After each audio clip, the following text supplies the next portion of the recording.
think it's going. Meeting is now streaming live. Okay, okay. Okay. It's a long I see it. Wednesday. Wednesday. Yeah. All right. Well, I am feeling like I did not show up today. Jenny's all did up. It's now streaming live. I'm going to try to do a watch party on my page. Okay. Invite friends to watch, or I guess I just invite them. You know what? How do we do this?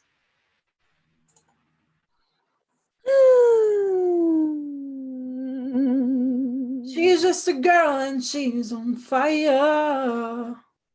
Humming helps me calm down when we're live on Facebook. Do do do do do do do.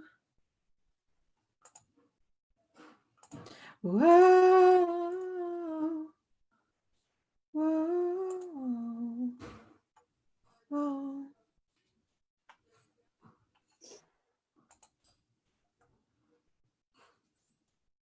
All right, we're here. Let's Late for you, but we're here.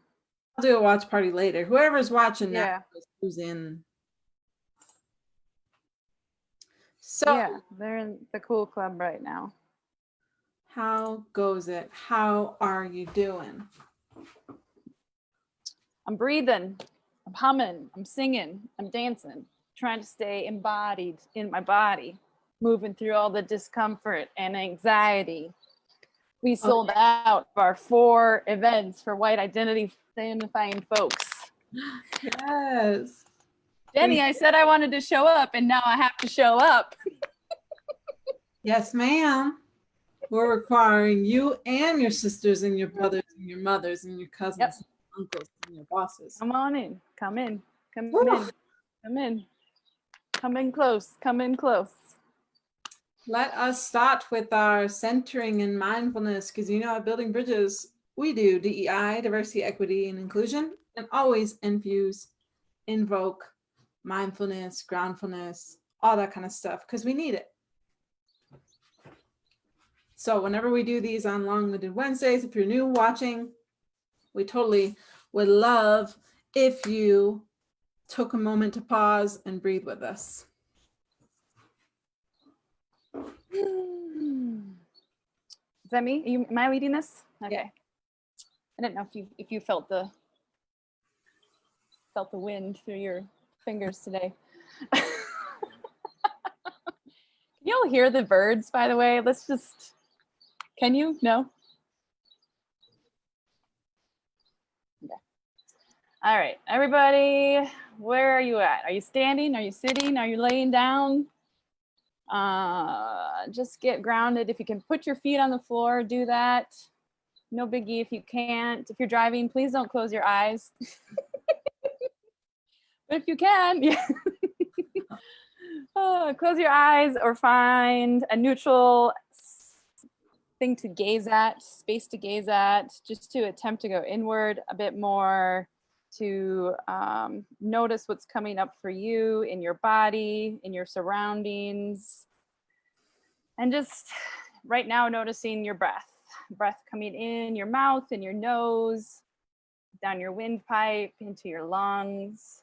Notice your lungs and your belly and what happens as they fill in with air. And when you exhale, just noticing that path, taking some time to check in.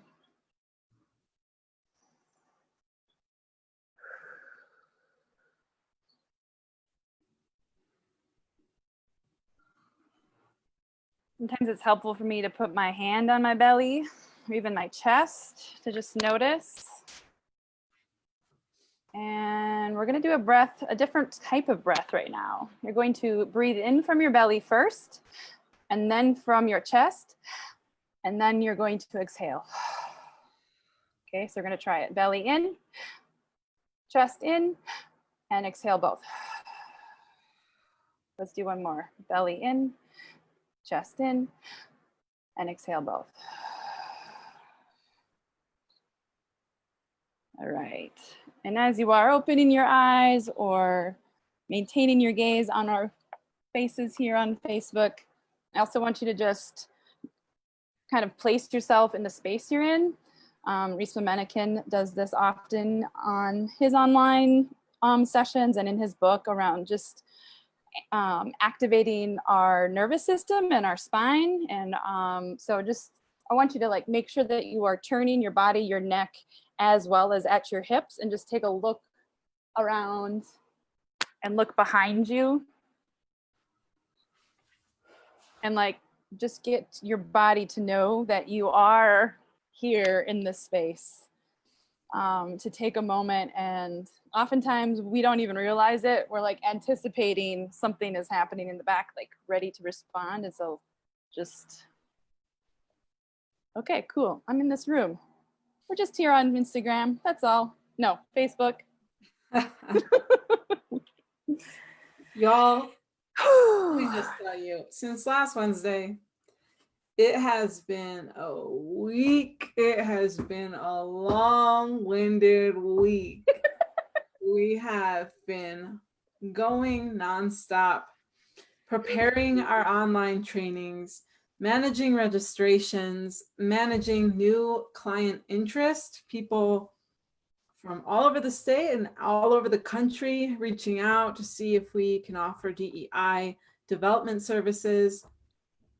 So it's been an exciting time at Building Bridges in terms of how much momentum we're getting. And the current circumstances, especially the unrest that's happening around racial injustice and Black Lives Matter, it's really, really awakening a lot of people to the need to dismantle white supremacy and deal with privilege and go after racial equity. So that all is what's going on in our world. So excuse us if we're a little tired. Yeah, I dressed up today, but that's mostly so I could be alive to do all that I need to do. Because if I was in pajamas, like sometimes I am, I would be lazy, and I have a lot to do today. So I am tuning in with you all. Maren and I have learned a lot in the past years working with Building Bridges, but in the past weeks of putting on these online services, and we took a risk in creating them as race-based affinity groups. A couple of sessions for white individuals, which are all sold out now. Thank you. Thanks for spreading the word. Thanks for signing up. Thanks for all that. And then another session for BIPOC, Black, Indigenous, people of color. And so we wanted to share a little bit of what we've been learning around this, what we're hoping to get out of creating these two sessions, and what those will look like. You might be wondering if this could be a good option for you within your team, and how do you do that? How do you get white people to separate from the people of color in your workplace or your team? So I want to offer a few tips around that as well. Maren. Yeah. What has your experience been with being in white-focused affinity groups or caucuses? And I'm wondering, like, what was it like when you first did it, and what's it like now? Trying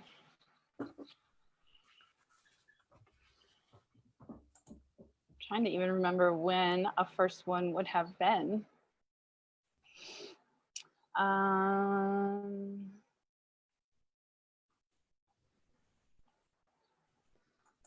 It might have been at one of the summits that I went to for Courageous Conversations About Race. I can't remember the timeline, if it had already happened in the school and the district that I was working in at one point, or if it was at the summit first and then we did it as teachers. My last year at the school in Minnesota that I was in, I was a part of a white teacher affinity space and was helping co-facilitate that. I can't quite remember really what may or may not have happened before that. It was a lot of mixed race space, part of an equity team, mixed race space. So yeah, I've had various experiences with it. I think if I can recall, like when I was first a part of conversations around race, I think I also would have been, like we're coming across in some of our new clients or folks asking us about our groundwork of like, why are you doing this? Is this okay? Is this okay for white folks to do? So I think I definitely would have had that question in mind as well. Right now in this moment, we have been on this journey for the last year, especially with clients and with the community trainings that we've been doing and trying to figure out what is the best way to support folks in this work. And what I have come to understand over and over again, and I think what, you know, ultimately what we believe in and why we've created what we've created in terms of groundwork and the path for folks to engage in this is the very real need for white folks specifically to get to a certain point of understanding, a certain point where it's okay to be angry, where it's okay to cry, where it's okay to feel all the feelings that folks are ultimately feeling when they're newly waking up and seeing the injustice and seeing the how they've not seen it, and the real anger and like self-deprecation that can come from that. That's all necessary for white folks to participate in, and yet it's very harmful to folks of color to be acting out in that in many ways. And that's happening on Facebook, on social media. That's happening, I'm hearing, you know, in different scenarios of people, white folks really wanting to know and having a lot of good intention, but then like asking folks of color in their life, when right now specifically Black folks have been sharing to you and to me of like, we do not have the capacity for this. This is not, we're tired. And actually it's frustrating that so many folks now believe or now are wanting to talk about this. And so there's that added layer of like, Yeah. So I could share a little yeah, bit from my perspective. yeah, On the receiving end of that, as a woman of color, I think, I think it's amazing that we've sold out our Building Bridges groundwork sessions for white individuals. And I think it's really, really, really important that people start having more of these race-based affinity sessions, because like you're explaining, there are things that we can predict that will happen and show up with white folks. And some of them are white fragility, white tears, white spiritualizing. I'm trying to think of some of the words, that phrases from the Becky Code. If you haven't read that book, you should. Yeah, show them. Catrice goes through all these different things that white people tend to do in race-based discussions. And as a woman of color on the receiving end of those discussions, it can become really unhelpful to me, awkward, unnecessarily uncomfortable, and then sometimes painful to have to hold a person's white tears, or to have to handhold a white person as they're learning that racism even still exists systemically, and have them kind of crumble a bit in learning that from white guilt. Over time, I've learned how important it is for me to take myself out of those discussions as much as I can. And that's why I've been like, Maren, let's go, and empowering you to just like keep leading in these spaces and grow our team even of white facilitators, because the work needs to be done without people of color getting continually harmed in the process.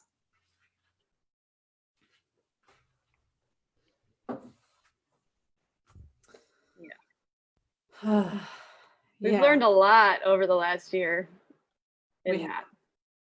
And I've seen the toll that we've maybe mentioned this before in one of our lives, but I've seen the toll that it's taken on you.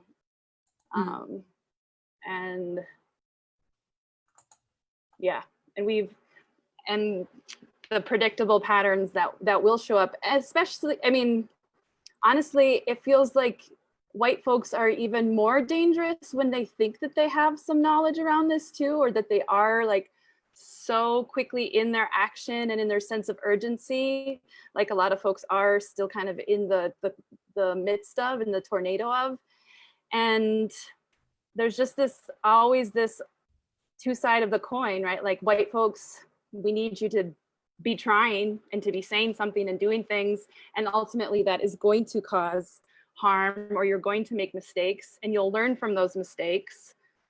Unfortunately, it more than likely will be at the cost of a person of color in your life in some regard. And that is awful, honestly, but part of the game in some regards. How do you, I mean, what is your perception of that, and like having to navigate that with me specifically? To navigate what? Just where am I going? Just like what we've had to deepen in our own relationship with each other, of communication, and like that, like ultimately how you end up having to like call me in or push back on me in order to be better in this with you. And yet that, because I'm white, I do miss parts, and so I ultimately like need that from you in some regards to push forward and to be here in this with you. Yeah, I've been learning around that too. Yeah. I think in the beginning of this process of me being involved with DEI facilitation, I was just so excited to have an opportunity to speak into majority white groups and make change that I would overextend myself. And then I've learned a lot in terms of having white friends who are in this game and who are very sincere and longtime allies, such as yourself.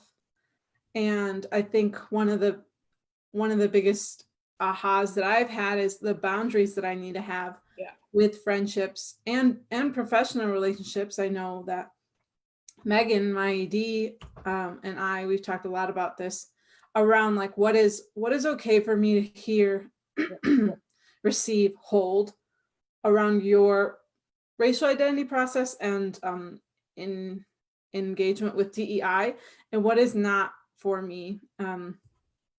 Because I think in a situation where we, like, you know, throughout this week, we've had client calls where I've held more than I would like to in terms of white fragility, white tears, white guilt.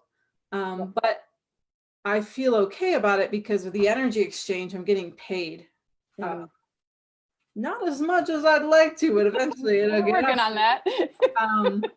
And so I think it's all about that. And if you're a person of color watching this, I would really, really, really encourage you to put boundaries on what kind of conversations you have around with white folks around racism, because you don't have to hold everything, and white folks can seek out other white folks to hold their white guilt and white fragility and white tears and white frustration and all that.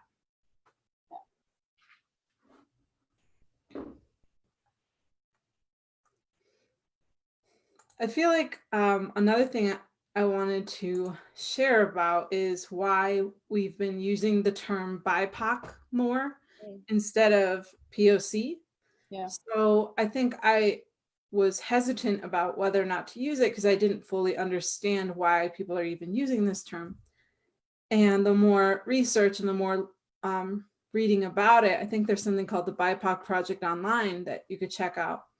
It explains just how much the term people of color has served as an umbrella, a be all end all of anybody who's not white.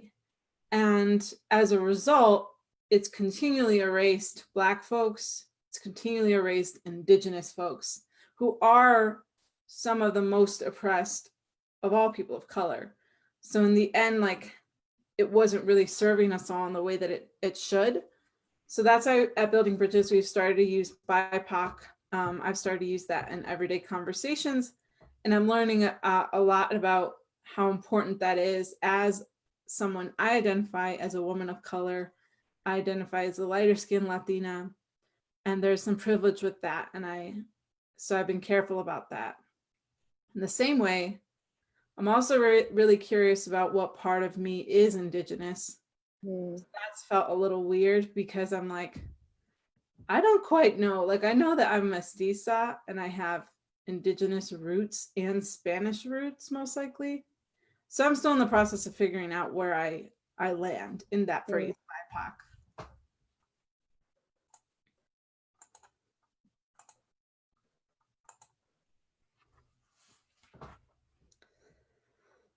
BIPOC. Always learning.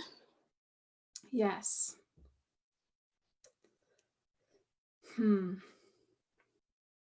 I'm thinking too, like in the past week, it seems like we've had a lot of people just eagerly register for the sessions, but then there has been a little bit of confusion in terms of like, I think some people still didn't know if they could register for both. They maybe wanted to see how they both are. And it's been tricky as on the learning end, because I'm like, okay, we as an organization, we're not going to turn anybody away based on their race. Sure. And we really want to create these spaces that are safer and more focused. So there have been a couple of moments where we had to figure out, okay, if someone's biracial and white passing, are they allowed to go to both, and kind of talk through that? And ultimately we're like, yes. But then if there's white folks who identify as white and maybe like European roots only, we've had to turn them away from wanting to come to the BIPOC sessions to check it out, because that's not what they're for. It's not a space for you. Yeah, and that's interesting too, in terms of predictable patterns of how folks may or may not respond to caucuses. Specifically, you know, first of all, white folks get uncomfortable, but we were sharing this with someone yesterday too, like, but actually, if you think about it, the predictable pattern is you're more than likely in a white affinity space more often than not. And so this is just more of an intentional one. This is one where we're stepping away from white silence and white solidarity, which is more predictably a part of the everyday that you exist in, where we don't talk about that whiteness and white skin is seen as the default and the normal, and therefore we don't say it. And that's where, like, for me, the courageous conversations about race protocol and like ways to talk about it is like one of the main things is to isolate race, because a lot of folks just in casual conversation will say Black man, but they'll just say man for white man. And so like just a little nuance of like just naming whiteness, like white person, white man, white woman, or whatever, that in itself is like a big way to like help folks move forward in this, to just in the language snap folks out of that unconscious kind of default. And so yeah, that's good, Maren. I'm also thinking of how it's just awkward. Like the work that we do is so awkward. It's so uncomfortable. It makes people go like, but it's like makes me go that way. Yeah, it makes me go like that sometimes, but most of the time I get excited because that's how I am personality wise. I like to talk about the weird stuff going on. But yeah, like to your point, maybe you are part of a white family or you have a white workplace or something, and on a Saturday at a birthday party or on a Monday at a meeting, it's a sea of white faces. And people are less likely to be like, oh my gosh, is this a white affinity space? Because there's that layer of, well, if a person of color wanted to join, if a BIPOC wanted to join, they could. And we as Building Bridges are saying, if a BIPOC wants to join the white one, we do not want you to. This is not a space for you. And so Mhm. that inherently is really weird because it gets to our historical triggers and traumas around segregation. Yeah. And all of this, so I'm like connecting the dots right now. I think it would make sense to me that white folks would be really uncomfortable in that space because that's possibly what their grandparents did and ancestors did intentionally. Mm. Yeah.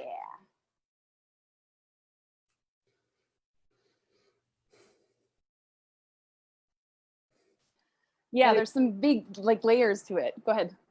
And it's flipped now. Mm-hmm. We're asking white folks to go in a group together, and we are asking BIPOC to not participate. And in a way, it's kind of like because we're asking the white folks to do more hard work and to do more labor. Yep. And so it's not that BIPOC are missing out on a privilege of being in that space. They're actually missing out on the, I don't want to say oppression, but hard work, emotional labor that's going to take place there. And then now BIPOC are receiving a privileged space, a privileged sphere that is only for them. So we're rewriting history, dude.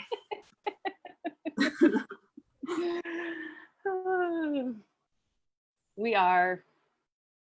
And yeah, I think two things. One, again, I think there's another layer of confusion too, because there are folks new into this. And again, going back to like, there's a lot of things being said or delegated for white folks specifically to be doing or not to be doing, to shut up and listen, to speak up because your silence is violence, and like all that kind of confusing bit. And so then to say, yeah, now come into this group where we're centering whiteness and talking about it, again, I think could feel confusing, but that is the intent, is that we are actually in a space where we are naming it, we're talking about it.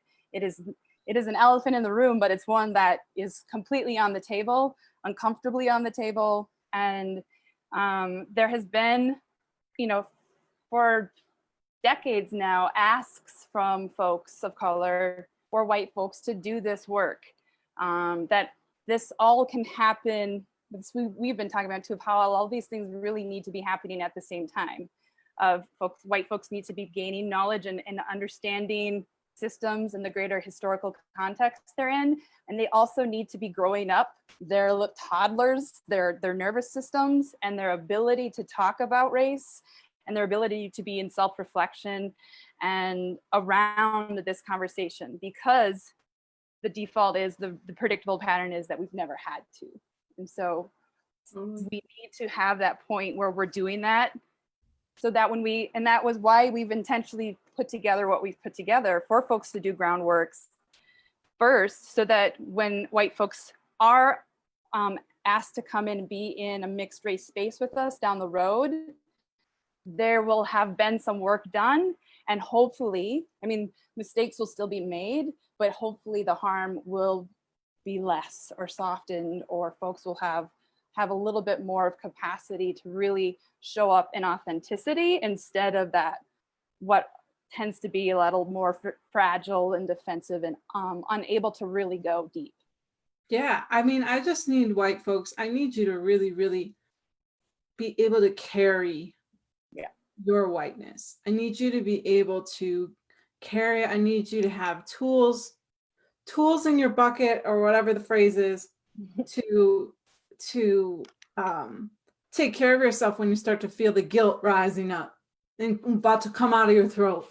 Like, I what can I do? I feel so sorry. Or when you start to feel the emotional rush of being faced with generations of trauma, and now you're looking face to face with a person of color who's crying or mad, and now the tears well up in you. I need you to have resources to be able to either walk out of the room if you need to, so that people won't hold you, because everybody's inclination in the room is most likely going to be, let's hug this white lady, let's throw tissues at her, let's listen to her, because we've been conditioned that way. So I need white folks, when they get to the multiracial spaces, to already have tools to not take up the whole space and to not center yourselves. That's basically what we're going to teach in these affinity sessions. For the white folks, how do you start decentering yourself in multiracial settings? And for the BIPOC, how do you start centering yourselves? What does it look like to grab the mic? What does it look like to speak your truth?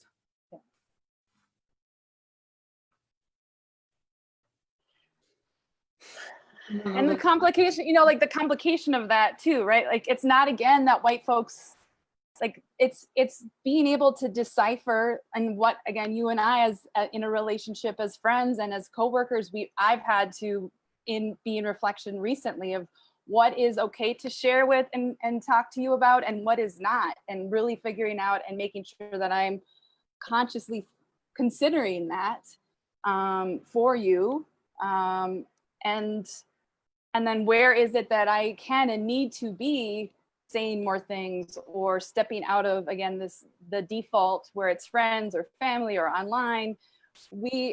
Every person has to figure out what is their role in this and their place in this. And it's not always going to be, it's not necessarily to go like be mad at people on social media.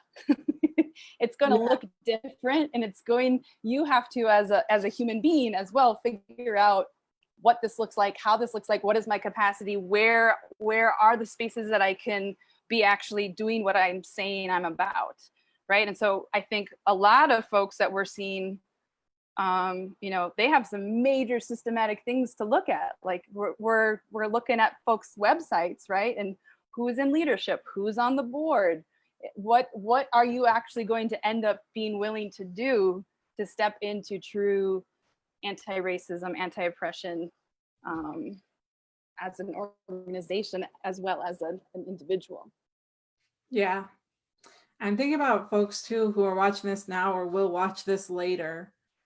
If you're interested in starting to have more race-based affinity sessions on your own, and you recognize the need for that to happen within your workplace, maybe your community group, a church, institution, your family, I don't know. Oh, note, I also want to talk about biracial couples because that's been coming up a lot. If that's happening, if you want to lean into this, a couple tips I would give you is framing it is key. How you frame and set up the race-based affinity sessions before people separate, huge. It can make or break it, you know? So not to put extra pressure on you, but one thing that I usually say that helps frame the discussion is, hey, we're about to break up into groups that are separated based on an identity that you hold. You may be wondering what or why. There are different ways in which we break up in groups based on identity in society all the time. One of them, for example, are book clubs. Oftentimes you see gender-focused book clubs, whether that is a book club specific to men, women, femmes. There's different categories, and that's for the sake of solidarity of the identity, right?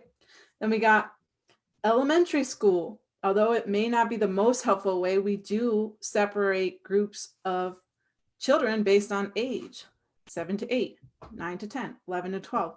So in society, we've gotten used to separating people in affinity spaces because we see the value that it has in terms of identity development, learning, and growth.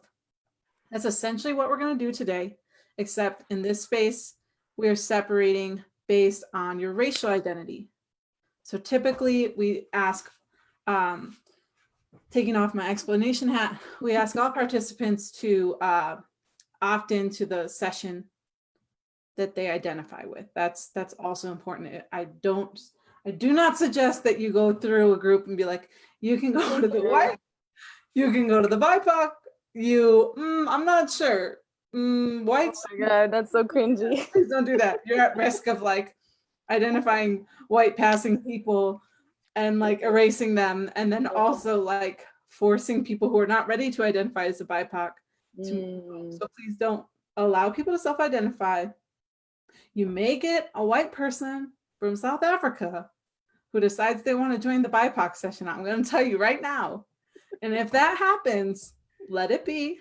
And I can almost 99% guarantee that 5 minutes into that affinity session, that person might leave and go back and go to the white session. So let that be.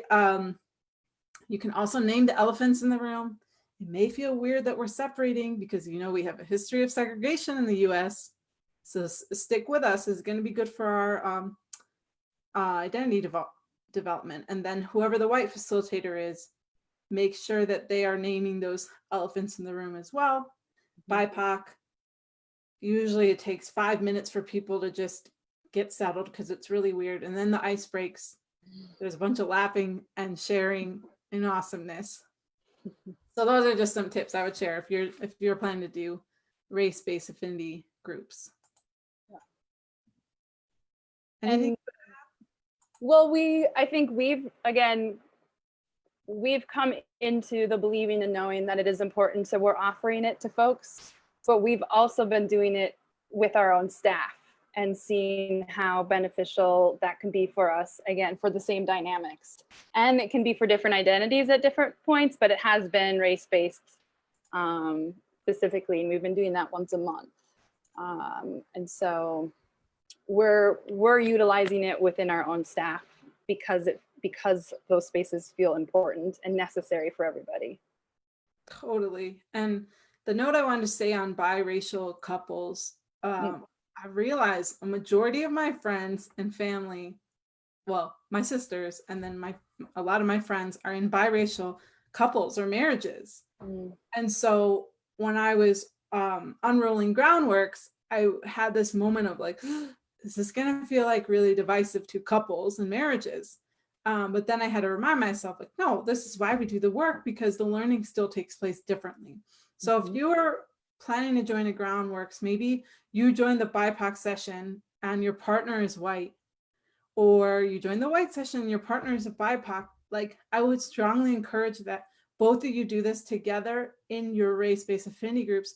The learning that's going to take place is going to be very parallel because you're both learning the 4 eyes of oppression, but the lens in which it's taught is going to be different. And that could lead to super powerful discussions, healing conversations that I've seen in my own life and in my friends' life who are in biracial partnerships.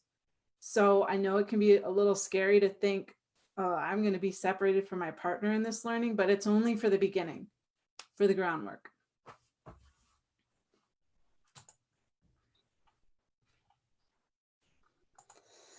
Oh, we're over time. That went so We fast. did it. Oh, there's still more to be said, but that's all right.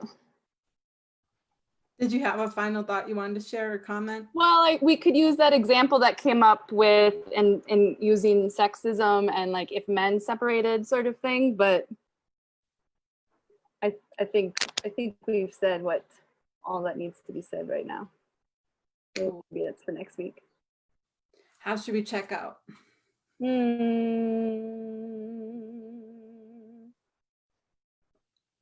What kind of dessert are you right now?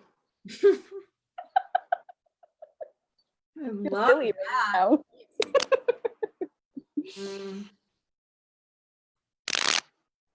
I feel like a cupcake.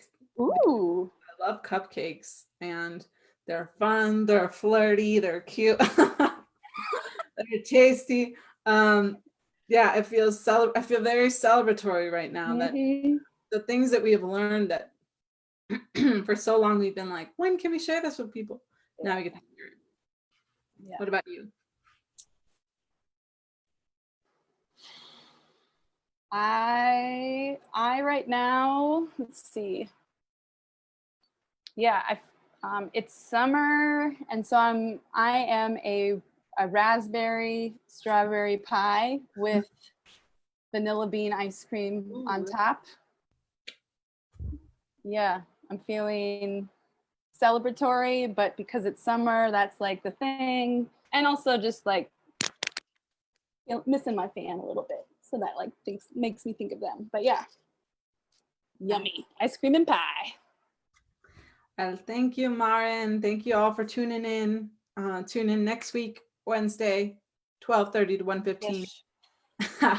12:30-ish to 1:15-ish. We'll see you then. Bye.